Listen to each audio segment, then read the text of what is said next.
Welcome everyone. Welcome everyone. Welcome everyone to another Ref Brandon and the Todd family YouTube video.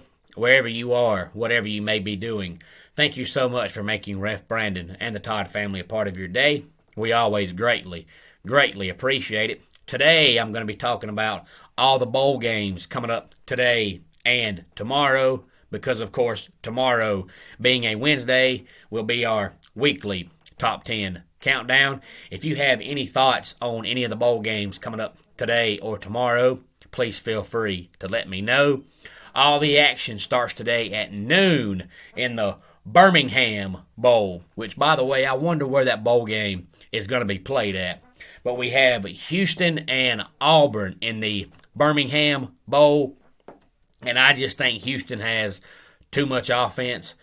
Auburn's offense was pedestrian at best all year long. They were much better at home than they were on the road. But of course, we know Bo Nix is transferring, and their backup quarterback is TJ Finley, who of course transferred there from LSU, and he's just not any good. So I just think Houston has too much offense, which, by the way, if anybody knows about the transfer portal rule, please let me know, because I was always under the interpretation, and I always had the impression that once you announced you were transferring, you couldn't play for that team anymore. But Emory Jones, after Florida's regular season finale, announced he was transferring, but then he played in their bowl game last week. So maybe I was wrong the entire time, and maybe you can still play, but I thought once you announced you were transferring, you couldn't play. But I'm assuming Auburn's going to go with TJ Finley, which is why I think Houston will win that game. Then at 3:15, we have the First Responder Bowl, which is a bowl game that I think should be very intriguing. This is two pretty much evenly matched football teams. We have Louisville going up against Air Force, and like I said, that should be a very intriguing bowl game. And then at 5 o'clock, we have the Holiday Bowl, which of course is out in California. We have UCLA going up against NC State. And then at 6:45, we have what I'm calling the Mike Leach Bowl, because we have the current team Mike Leach coaches against the first ever team that Mike Leach coached, and that is at 6:45. And then tonight at 10:15, for all you late night owls and all you third shift people and all the West Coast people, we have the Guaranteed Rate Bowl, which is Minnesota going up against West Virginia. And then coming up tomorrow at 2:15, we have the Pinstripe Bowl, which is Virginia Tech against Maryland. And it's funny because now you have Virginia Tech in the ACC against Maryland out of the Big Ten. 20 years ago, you would have had Virginia Tech from the Big East against Maryland from the ACC. My, how times have changed. The only thing that's really changed beside the conferences is the fact that Maryland went from being an average team in the ACC to being an average team in the Big Ten, when Virginia Tech was actually a powerhouse in the Big East, and now they're an average team in the ACC. But that's because Frank Beamer is no longer their head coach. And then at 5:45, we have the Cheez-it Bowl between Clemson and Iowa State, and I'll talk more about that coming up here in just a couple of minutes. And then tomorrow night at 9:15, another bowl game that I think has the ability to be a very good football game, and I think it will be a very good football game, and that's Oklahoma and Oregon. And I'm anxious to see how Oklahoma is going to look now without Lincoln Riley. But back to the Cheez-it Bowl for a couple of minutes. The only thing that would make this bowl game better is if it was called the Cheez-it Box Bowl or the Cheez-it Box instead of the Cheez-it Bowl, since Cheez-its come in a box. But a lot of people look at this, I know you think Cheez-it Bowl, and it used to be like the bottom of the pecking order in the ACC, but the Cheez-it company decided to throw in some more money and move up the pecking order in ACC bowl games, it's actually really honestly about the third or fourth bowl game in the ACC, because Clemson went 9-3 and NC State went 9-3. So you could have easily had Clemson in the Holiday Bowl and NC State in the Cheez-it Bowl. They're about the same thing. The only reason why they didn't do that is because Iowa State is going to the Cheez-it Bowl, and Iowa State just doesn't have a large fan base, and NC State doesn't have a large fan base. So if they would have had NC State and Iowa State in the Cheez-it Bowl, more than likely the stadium would have been half empty.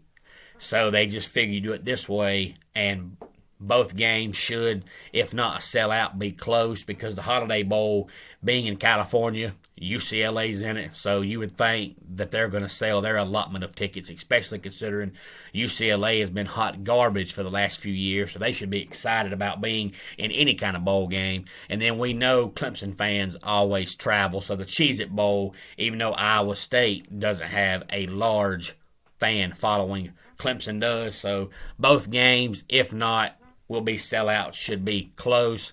But the Cheez-it Bowl is not a new bowl game. Like I said, Cheez-it just threw in some more money to move up from basically the bottom of the barrel in the pecking order in ACC bowl games to be number 3 or number 4. But this is not a new bowl game. This is the 4th time Clemson's played in this bowl game. They played in this bowl game in 2002 when they got destroyed by Texas Tech. And 2002 it was known as the Tangerine Bowl. They played in this bowl game in 2005 when they played Colorado. And then it was the Champs Sports Bowl, and they played in this bowl game in 2014 against Oklahoma, and then it was the Russell Athletic Bowl. So it's the 4th time they've played in this bowl game, and it's been under a different name each time. Tangerine Bowl, Champs Sports Bowl, Russell Athletic Bowl, and Cheez-it Bowl, but it's in Florida, so it should also be nice weather. But Clemson has never played Iowa State, and me personally, I like playing somebody different, which is why a couple of weeks ago I said when I first got word that supposedly Clemson was going to play Texas A&M, I was like, oh man, not again, because it seems like we play Texas A&M more than we play teams in the ACC. But then when I found out they were playing Iowa State, I was like, yes, they're playing somebody different. I like playing different teams, and a lot of people thought that Matt Campbell would be considered for more of the big-time coaching jobs, and I think the reason why he wasn't and hasn't been so far is because, yes, he's put Iowa State on the map, because before he became their head coach, they were awful for basically the better part of the entire 21st century. But this is really the 2nd straight year where they have just underperformed. Last year they were supposed to be a top 5, if not top 10 team, and they went 9-3, which included the opening season loss to Louisiana. And this year they were a playoff team according to a lot of people, and at least a top 10 team, and they went 7-5. So when you're supposed to be a top 10 team and you go 7-5, more than likely your head coach is not going to be considered at any big-time program, because you're underperforming where you are, and especially considering that their quarterback is really good and their running back is really good, and they have really good receivers and a really good tight end, so they have talent all over the field. So why they went 7-5, nobody knows, but they did. And I know I mentioned on Sunday that Clemson's had 0 players that have opted out.